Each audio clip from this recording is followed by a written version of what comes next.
Bonjour à tous, j'espère que vous allez bien. Je vous retrouve pour une nouvelle vidéo conseil, cette fois-ci 5 étapes pour avoir une belle manucure, un beau nail art. Ce sont des étapes très simples, on n'y pense pas forcément mais pourtant c'est vraiment indispensable.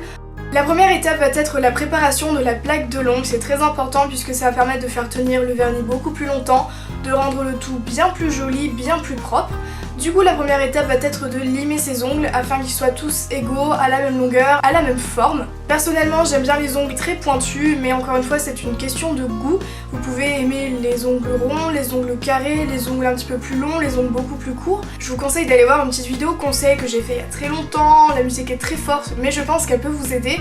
Je vous la mets dans le petit i et également en barre d'infos, de toute façon, elle y est toujours. Je vous conseille du coup de limer vos ongles encore avec du vernis puisque parfois la plaque de l'ongle n'est pas forcément droite, ce qui fait qu'on a tendance à limer pas forcément comme il faut, bien symétrique de chaque côté. Si vous avez les ongles cassants, je vous conseille une lime à ongles en vert, sinon une lime à ongles normale. Mais après, encore une fois, je vous redirige vers mes autres vidéos conseils que j'ai pu faire à ce sujet-là pour avoir plus de précision.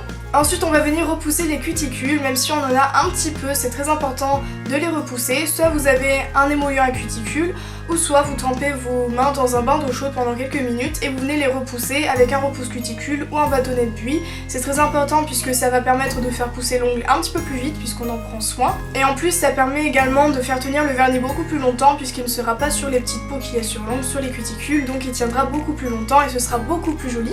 Et pour terminer, on vient passer un petit coup de bloc polissoir. Si vous n'en avez pas, ce n'est pas obligatoire, mais ça permet d'enlever les petites bosses, les petits stries qu'il pourrait y avoir sur les ongles, les rendre un petit peu plus jolis. Par contre, il ne faut pas faire briller l'ongle avant d'appliquer son vernis puisqu'il accrochera moins, du coup il faut vraiment utiliser la partie qui matifie le tout pour qu'il y ait une meilleure accroche.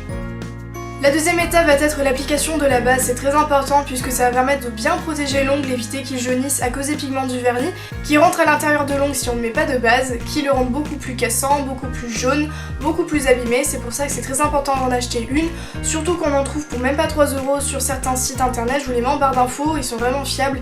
J'ai acheté plein de bases et plein de vernis sur ces sites là et ils sont juste top. Il faut du coup choisir sa base selon sa nature d'ongle. Si on a les ongles cassants, il faut prendre une base durcissante. Si on a les ongles un petit peu déformés avec des petites bosses, des petits stries, il faut prendre une base smoothie qui va venir lisser le tout. Si vous avez les ongles un petit peu jaunes, vous pouvez prendre une base blanchissante. Bien sûr, vous pouvez acheter d'autres soins qui sont en plus, mais il faut vraiment choisir une base qui convient le plus à vos ongles. On applique la base comme un vernis classique, on n'oublie pas la tranche de l'ongle. Si on oublie, ce n'est pas forcément grave, ce n'est pas obligatoire non plus, mais c'est la tranche de l'ongle qui va venir s'enlever en premier. Du coup, pour prolonger la tenue du vernis, c'est très important d'en mettre sur la tranche de l'ongle, ça prend même pas 2 secondes. Une fois qu'on a pris l'habitude, ça devient tout simplement un automatisme.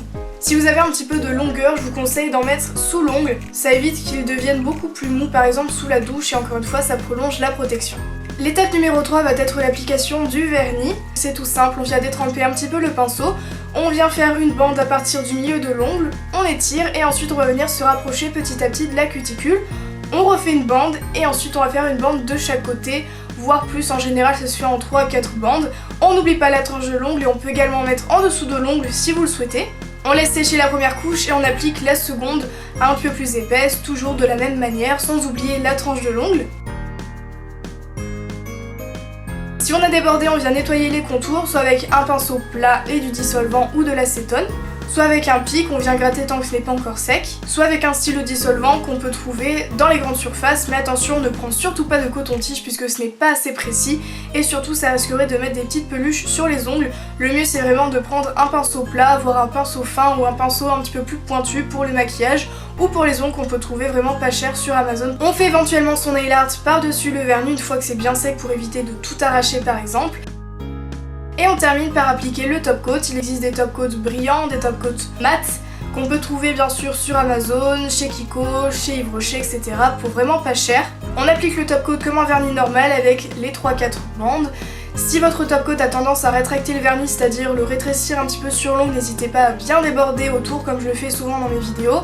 Et ensuite à nettoyer avec un pic et éventuellement rattraper les contours avec un pinceau plat et du dissolvant. On laisse bien sécher, encore une fois ça dépend du temps de séchage de votre vernis. Si vous avez un top coat normal, ça prendra peut-être 10-15 minutes, sinon il existe des top coats séchage rapide comme le Yves Rocher ou le Pochet qui sèchent en même pas 2 minutes et ça c'est juste génial. Voilà, c'est juste tout simple. Si on pense à bien préparer la plaque de l'ongle, à mettre une base, base, à bien appliquer son vernis, à bien nettoyer les contours et appliquer son top coat, logiquement, si on prend son temps surtout, et bien sûr on n'y arrive pas forcément du premier coup, si on s'entraîne un petit peu, on arrive à avoir une belle manucure, un joli vernis, un beau nail art, et c'est vraiment une habitude à prendre. En tout cas, j'espère vraiment que cette petite vidéo vous a plu et vous a aidé. Je vous mets bien sûr toutes les vidéos que j'ai citées dans la barre d'infos et éventuellement un petit peu plus pour avoir plus de conseils. Si cette vidéo vous a plu, n'hésitez pas à la liker, à la partager et à vous abonner à ma chaîne en cliquant sur le logo qui apparaîtra à la fin de la vidéo. Si vous avez des questions, n'hésitez pas à me les poser dans les commentaires, j'y répondrai, ne vous inquiétez pas. Quant à moi, je vous retrouve très bientôt dans une nouvelle vidéo, je vous fais plein de bisous.